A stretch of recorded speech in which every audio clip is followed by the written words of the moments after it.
Voici le Doc Mayou. Ah, quel grand plaisir, un acolyte. Je vous ai baptisé d'acolyte tout à l'heure, mon cher Pierre. Bonjour, Pierre. Oui, Robert, Raphaël. Bon matin. Un beau lundi. Oui. Un beau lundi, c'est moi qui est là. Vous devrez me supporter ce matin, Pierre. Pendant quelques minutes. Oui, vous devrez me supporter. OK, je vais te tolérer. Essaye de me supporter un peu. Et je vais faire la même. Je m'engage à faire la même affaire. OK? Oui. Robert, parlant de tolérance, oui. tu ouvres bien la voie ce matin. As-tu vu passer la photo de notre superbe ministre de la Défense canadien au manège militaire de Québec en fin de semaine? Ben, écoute, j'ai pas vu passer la photo, mais je sais qu'il porte un turban fièrement. Oui, il porte son turban fièrement, à telle enseigne que ils ont visité le manège militaire qui est en construction. Tout le monde avait son chapeau de clown, supposément pour se protéger la tête, au cas où une poutre leur tomberait dessus. Et Arjit, le seul et unique sur 15 hommes et femmes à ne pas porter de casque de sécurité, mettant sa tête en danger. Oui, mais avec un turban comme ça, c'est quand même... c'est quand même, je pense, sécuritaire de se promener avec ça. Il doit avoir à peu près... Effectivement, son Dieu sait que le protège. C'est sûr que son Dieu sait que le protège. Mais c'est très particulier. Alors, le ministre de la Défense, au nom de sa religion, d'un pays très arriéré, se permet de ne pas porter de casque de sécurité, et tous les autres ont l'air de petits clowns avec leur casse. Ouais. C'est intéressant. Est-ce que c'est ça qu'on peut appeler des accommodements raisonnables? Écoute, j'espère que je ne suis pas le seul que ça a frappé. Ben, en tout cas, moi mais toujours est-il que, tu l'as dit, il portait... Ah, non. Il était le seul à être fier. Ça m'a frappé sur la photo. Fierté. Qu'est-ce que ça vient faire dans le décor? Parlant de fierté, as-tu vu la démonstration au Mexique? Non. T'as pas vu ça? Ben non. Hey, ils ont fait un gros rassemblement au Mexique pour protester contre le mur de Trump. Et puis, quand a commencé à tourner? Ben, il commence à tourner, ça a très bien tourné. Aimons-nous les uns les autres. J'eus aimé qu'ils prennent conscience qu'ils auraient avantage à travailler un peu plus et à créer des conditions attrayantes pour leur population, pour leur plèbe. Alors, il y a une grande écrivaine qui s'est prononcée, l'élite intellectuelle du Mexique s'est prononcée, mais ils n'ont pas compris le problème. C'est qu'il y a un pourcentage significatif de Mexicains qui en ont plein le derrière du Mexique et qui veulent aller travailler dans un pays un peu plus prometteur. Mais écoute, il n'y a personne qui dénonce ça. Je trouve ça assez incroyable. Ça m'a vraiment surpris. Alors, essayez de vous doter d'un pays intéressant et Trump n'aura pas besoin de faire un mur pour empêcher votre plèbe de migrer vers les États-Unis, non? Ben oui puis non. T'as vu le Donald Trump là avec puis non. Tu sais, t'as vu son projet de mur à Donald Trump là. C'est parce que il parle les deux côtés de la bouche. Là, il dit oui, on va construire un mur sur je sais pas 2-3 000 kilomètres. Ça va coûter 15-20 milliards de dollars. Et là, il tente de faire baisser le prix du mur. Puis on va le faire financer par les Mexicains. Je comprends pas sa logique là-dedans. Comment tu peux imposer à un pays voisin de payer pour la construction d'un mur que le pays veut pas? Oui, effectivement, moi, je peux pas répondre à cette question-là, mais là n'est pas le point. C'est que ceux qui sont de l'autre côté, qui migrent vers les États-Unis, protestent contre le mur. Donc, ils veulent pas de mur pour pouvoir continuer à migrer vers les États-Unis au lieu de créer un pays attrayant. Un pays attrayant, ça veut dire un pays où il fait bon vivre, où t'as pas besoin de te soucier d'une partie de ton peuple qui se sauve pour avoir des conditions de vie meilleures, non? Ouais. Il n'y a pas quelqu'un qui leur a dit, écoutez, gagne de souffle, là, au lieu de protester contre le mur de Trump, vous ne pourriez pas travailler fort pour avoir des conditions de vie meilleures et intéressantes et attrayantes et épanouissantes? Non. OK. Correct. As-tu vu passer, Pierre, je veux t'amener sur des entrevues que j'ai faites vendredi passé avec la mère de Karine Gagné, qui est incarcérée actuellement au Bahamas. Cette histoire de Jean Banlec, un garçon de 15 ans, sur un bateau de croisière. Là, la petite fille est en prison, on tente de la faire libérer, libération conditionnelle, en attendant de passer à procès, bon, etc., etc.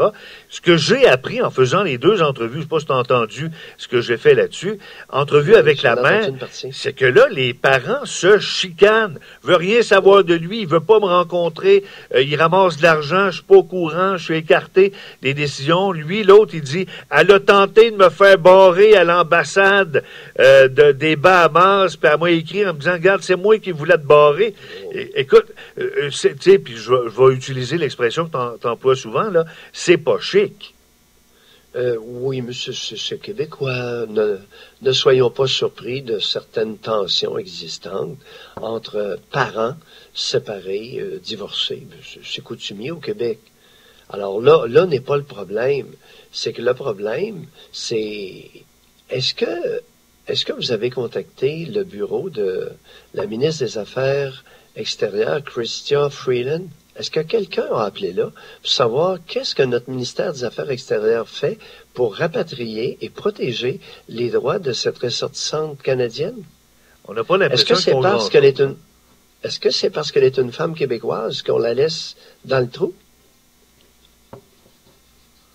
Ben là, tu avances ça, là. Est-ce que t'as l'impression qu'on est en train de la faire partir là-bas parce que c'est une francophone puis une québécoise? Voyons donc. Définitivement. Ben non, définitivement. Ben non, voyons. Définitivement. Puis en plus, c'est une femme qui est ministre des Affaires étrangères. Écoute, qu'est-ce qu'elle a fait, Chrystia Freeland? Plamondon, le député de Nicolette Yamaska, il a fait quoi? Écoute, on a quelqu'un ici, moi je veux bien, là, soyons prudents pour ne pas faire glisser, déraper le débat sur des tensions entre les parents de cette jeune femme-là. Elle est dans le trouble, elle est dans une république de bananes, Robert. Ouais, puis et elle pourrait y croupir longtemps. Et ce n'est pas aux parents de la sortir de là. Elle est dans un pays extérieur, Robert. Hey, un autre sujet que je vais te faire commenter ce matin. Lâche-toi. Hey, papi, tu l'as peut-être vu, c'est dans le Journal de Montréal. Afin d'économiser de l'argent, il y a des directions d'hôpitaux qui ont décidé d'installer des cuvettes dans les chambres de soins intensifs sans mur ni écran protecteur. Une décision qui a été décriée par l'Institut de la santé publique qui voit des risques de contamination et puis aussi une atteinte à l'intimité des personnes. Bon, Robert, qu'est-ce que je prône depuis 40 ans dans notre région? Je prône, et j'avais d'ailleurs été approché par des Américains, je prône deux systèmes. Un système de médecine privée et un système de médecine publique. Pourquoi, Robert, suis-je à ce point dérapant? Parce que le système de santé, comme le système d'éducation, a besoin d'une stimulation. Sinon, tes histoires de cuvettes, je ne veux même pas y penser. Comprends-tu? Ça va être plein de ça. Ce matin, la grosse nouvelle, augmentation des temps d'attente dans les urgences, augmentation de 40%. Est-ce que c'est vrai? Est-ce que c'est de la politique? Je le sais pas. Ben parce que c'est Québec, c'est François Paradis qui a sorti ça, là. Robert, ça prend un système privé et un système public, comme dans l'éducation. Si tu enlèves, Robert Pilote, le système privé en éducation, tu vas voir que la qualité va dégringoler à une vitesse grand D. Il n'y a pas d'émulation, de stimulation dans le réseau de la santé. C'est du gros n'importe quoi. Ça ne sera pas gérable. Maintenant, c'est l'opinion de Mailloux, là. Comme Mailloux avait déjà recommandé, ah oui, tu te souviens-tu, dans les années 90, j'avais recommandé la construction d'un hôpital neuf moderne à Trois-Rivières au lieu de fusionner deux vieux rafiaux. Oui, je me souviens de ça. Vous avez fusionné les deux vieux rafiaux. Ah oui, et on m'avait dit, souviens-toi, ça avait fait les manchettes, d'ailleurs, j'invente rien, allez voir dans les archives du Nouvelliste, et il y a 30 ans, j'avais suggéré ça fortement sur la place publique et j'avais mentionné qu'un hôpital neuf, ultramoderne, à Trois-Rivières coûterait à l'époque 60 millions de dollars. OK? Beaucoup moins cher que de rafistoler 2 vieux rafiaux. Ben, peux-tu croire que des innocents ont préféré rafistoler les 2 vieux rafiaux, et vous en êtes rendu à combien? Est-ce que quelqu'un, en quelque part, peut dire à combien qu'on a englouti à Trois-Rivières dans les 2 vieux hôpitaux qui ont été rafistolés, reconvertis, fusionnés, Alouette? Hey Pierre, avant de te laisser combien partir, vous êtes rendu? Bon, Avez-vous dépassé 150 millions? Ben oui. Beaucoup d'argent, Pierre. Poser la question, c'est y répondre. Alors qu'un hôpital neuf, ultramoderne, il y a 20 ans, aurait coûté 60 millions avec un plans et devis importé directement des États-Unis, des hôpitaux privés américains.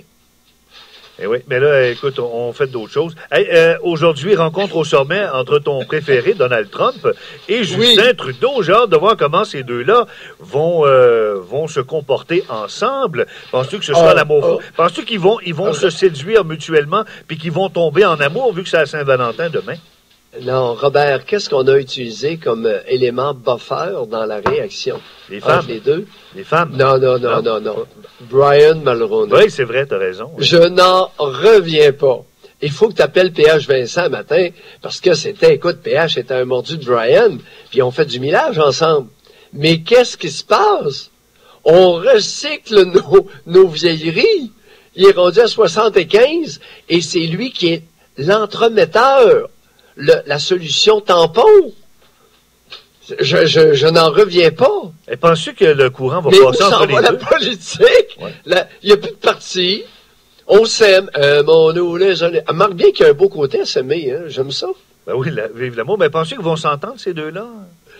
Ben, écoute, avec Brian Mulroney entre les deux. Brian Mulroney, qui est ami... Écoute, les potins du journal du Nouvelliste ce matin sont succulents.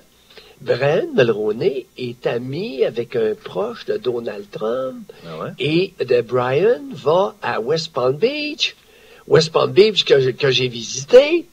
Alors, les amis, West Palm Beach, c'est le paradis floridien. Je vous dis, c'est un paradis terrestre pour les riches, les milliardaires. Tu as raison, je suis allé à quelques reprises, c'est vraiment formidable. D'ailleurs, quand tu vas sur la même baie... Charlot Bronfman est là, on va en parler, hein, ouais. Parce qu'il y a eu un gros article en fin de semaine sur Charlot, et j'aime les potins. Ben, tu sais que Céline Dion a une maison qui n'est pas encore vendue, qui est pas loin de là, Jupiter. Jupiter? Ben oui, Jupiter, c'est à un jet de pierre, oui. N'est-ce pas? Un beau jeu de mots. Je vous souhaite, docteur, de passer une maudite belle journée. Catherine devrait être là demain. Et puis, votre émission quotidienne, 9h30. Effectivement, Robert. Et de quoi sera-t-il question? Le savez-vous déjà? Aucune idée. Nous allons être à l'écoute. À bientôt. Voilà, vous avez entendu Pierre Mailloux. Vous voulez réentendre